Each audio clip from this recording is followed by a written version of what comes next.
Some time ago, a leader emerged on the political scene, and he had a knack for drawing crowds. Through persuasive rhetoric and shrewd political maneuvers, he rose to prominence, eventually becoming the leader of a great nation. With boldness and with ambition, he won over masses with promises of greatness and prosperity. But not everyone bought it. Some saw it as a ploy for attention, a grab for power, which he would use to advance his own aims. The strange thing was that the very traits that united people around him, his unbridled ambition and his disregard for customs, those were the same things that would deepen the rifts in the nation. Today's key character in the gospel possesses the same characteristic. His candor and forthrightness won him influential attention. He surprised people because he had chutzpah. You can hear in this gospel, he was a smooth talker. If you choose, he told Jesus. Outspokenness brought him success, and it inspired him to keep going. Opening his mouth didn't get him into trouble. It did just the opposite, and he kept drawing crowds with it. Word spread fast, and he wasn't bothered by the consequences. Other people weren't bothered by the consequences either. After all, this man's outspokenness led to the healing of many. Information about a miraculous healer was something folk wanted to hear about. This man's big mouth, it would make many people's lives better. People long to have secrets uncovered. We admire those who expose them and say maybe what others are too scared to say. It's one of the reasons for shock jock radio DJs and for politically incorrect political commentators. What they say, well, it doesn't concern them if it bothers anyone else.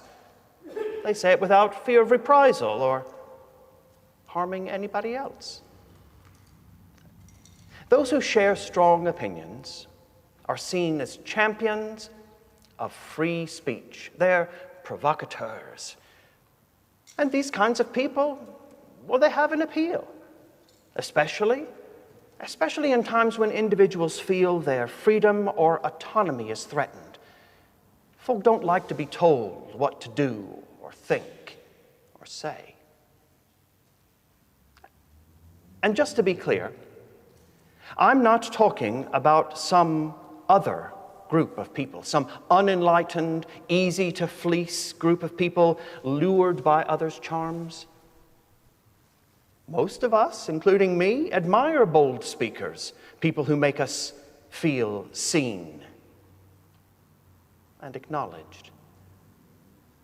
I root for the truth teller. I celebrate when others are bold enough to share what's happened to them and what they've discovered. I'm happy. I'm happy to hear how my life could be better. So maybe I sympathize with the man cured of leprosy. Yes, he wasn't very considerate. No, he didn't do as Jesus asked. Perhaps he should have respected Jesus' wishes for anonymity. But I can hear myself thinking, how terrible was his indiscretion? Really? Indeed, I think this is a question we often ask ourselves when we come into contact with outspoken people who are sympathetic to our causes. Their frankness and honesty feel refreshing.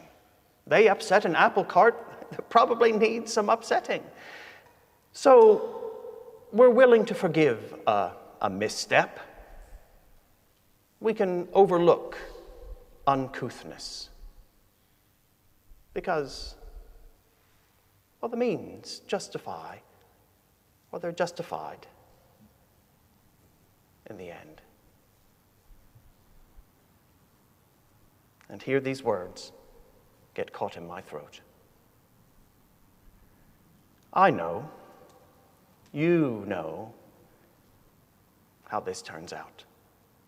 It's happened before. Like the leader I was talking about earlier, you know his name. Of course you do. Julius Caesar. People like him. For people like him, integrity isn't expedient. It's irrelevant. But in the end, what are we without it?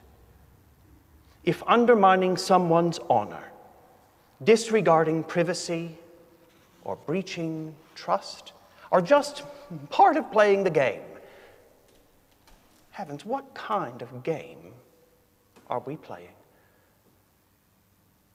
The foundations of our relationships, communities, and ultimately our own sense of self rely on how we respect others. This year offers several opportunities for us to decide how much will be led by those mouths who are always running, whose words are constantly being reported. Their speech will capture our attention. It may be their boundary pushing will excite us. But behind their voices lie other voices. Voices that have not been heard. Requests that have not been honored. And despite what some unruly fellow might tell us, the voices of those whose pleas are ignored are worth paying attention